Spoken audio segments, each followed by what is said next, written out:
খোলা চিঠি হযরত মাওলানা কারি মোহাম্মদ জুবায়ের সাহেবের জন্য।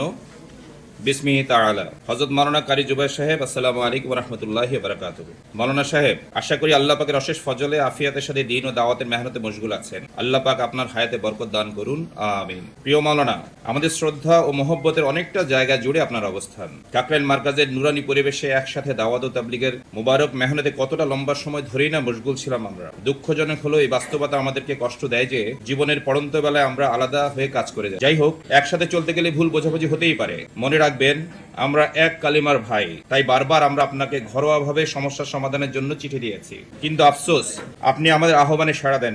আজ দেখতে পাচ্ছি আমাদেরকে নির্মূল করার পক্ষে, নির্মূল করার লক্ষ্য নিয়ে যে রাজনৈতিক দুষ্টচক্র ব্যবহার করেছেন আপনি, তারাই এখন আপনার উপর প্রাধান্য বিস্তার করে চলেছে। ধীরে ধীরে আপনাদের তাবলীগ রাজনৈতিক রূপ গ্রহণ করেছে। এটা শুধু আপনার জন্যই নয়, বরং গোটা তাবলীগ, কাকরাইল মার্কাজ ও টঙ্গী ইজতেমার জন্য একটি অশনি সংকেত। মোহতারাম মাওলানা, গত 3 নভেম্বর 2024 তারিখে আবার আমরা আমিরুল হিন্দ মাওলানা আশরাফ মাদানী ও সাইকুল ইসলাম মুফতি তকি ওসমানী সাহেবদের প্রস্তাবনার ভিত্তিতে সমঝোতামূলক ঐক্যের আহ্বান জানিয়ে জাতীয় গণমাধ্যমের মধ্যস্থতায় আপনাদেরকে চিঠি দিয়েছে। কিন্তু আপনারা আমাদের হতাশ করে স্বরাষ্ট্র মন্ত্রণালয়ে ইজতেমা বিষয়ক 4 নভেম্বরের বৈঠককে উপেক্ষা করে তাদের চিঠি দিয়েছেন যে আমরা নাহক দল, মানে সাতপন্থীরা বাতিল দল বলে তারা চিঠি দিয়েছেন। আপনারা এমনকি আমাদের সাথে একসাথে বসতেও তৈরি নন। আফসোস, এই বিষয়টির আমি একটু ব্যাখ্যা দিচ্ছি। 4 তারিখে যখন আমাদের একসাথে বসার কথা ছিল, তখন জুবায়েরপন্থীরা আমাদের সাথে বসতে রাজি হননি। তারা তাদের যে চিঠি দিয়েছিলেন সরকারের কাছে, সেখানে এটা মেনশন করলেই পারতেন যে তাদের ইত্যাদি ইত্যাদি প্রবলেমের কারণে তারা যেতে পারছেন না।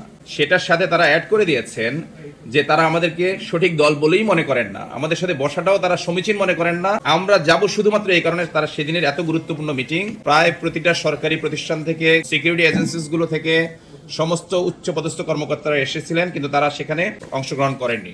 আপনাদের এমন আচরণে আমরা হতবাক হচ্ছি যে বিশ্ববরেণ্য উলামায়ে কেরামের সাম্প্রতিক সময়ে ঐক্য ও সমঝোতার প্রস্তাবনাকে এড়িয়ে কিভাবে আপনারা এমন হঠকারী সিদ্ধান্ত নিতে পারেন। কাবিলে ইহতারাম কারি মাওলানা জুবায়ের সাহেব, আমরা ব্যক্তিগতভাবে আপনাকে একজন মুত্তাকি ও খোদাভীরু আলেম হিসেবেই চিন্তা করতাম, কিন্তু আপনি ইদানিংকালে দেশ ও জাতির ক্রান্তিকালে কাকরাইল মসজিদ নিজ দখলে রাখার সিদ্ধান্ত নিয়ে দেশকে কঠিন সংঘর্ষের দিকে ঠেলে দিচ্ছেন। মাদ্রাসার ছাত্র, উলামায়ে কেরাম, এনাদেরকে জড়ো করে আরেকটি 1 ডিসেম্বর তৈরি করতে চাচ্ছেন। আমরা স্পষ্ট করে আপনাকে বলতে চাই, 15 তারিখ যদি আপনি কাকরাইল মার্কাজ দখলে রাখার চেষ্টা করেন আর এতে জান ও মালের কোন রকম ক্ষয়ক্ষতি হয়, দেশের প্রচলিত আইনে অবশ্যই তার সম্পূর্ণ দায়ভার আপনাকেই বহন করতে হবে। আমরা আপনাকে পরিষ্কার ভাষায় জানিয়ে দিচ্ছি, বিশ্ব মার্কাজ নিজামুদ্দিনের অনুসারীদেরকে সংখ্যা লঘু বা দুর্বল ভাবা, এটি হবে আপনার জীবনের অন্যতম ভুল। কারণ আল্লাহ আমাদের সাথে আছেন, আল্লাহ হকের সাথে আছেন। পরিশেষে বলছি, আসুন, জীবনের পড়ন্ত বেলায় ইলিয়াস রহমতুল্লাহ আলাইহি, যার কারণে তবলিগ শুরু হয়েছে, তার শেষ রাতের চোখের পানি এবং আহাজারির বদলতে নবুয়তের যে মহান তবলিগের মেহনত আমরা আমানত হিসেবে পেয়েছি, সেটিকে আর বিতর্কিত না করি। বিশ্ববরেণ্য উলামায়ে কেরামের মতামত গ্রহণ করে একসাথে আগের মতো দাওয়াতের মেহনত করি।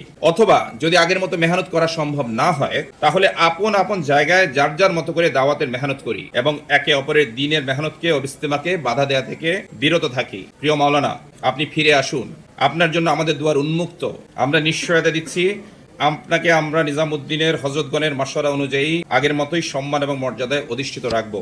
আরজ গুজার, সৈয়দ ওয়াসিফ ইসলাম, আহলে শুরা, তবলিগ জামাত বাংলাদেশ, কাকরাইল মসজিদ, রমনা, ঢাকা। গতকালকে এই চিঠিটি আমরা সোশ্যাল মিডিয়া ব্যবহার করে সারা দুনিয়াতে ছড়িয়ে দিয়েছি যে আমরা ঐক্য এবং শান্তির পথেই যেতে চাই, সহিংসতাকে অ্যাভয়েড করে।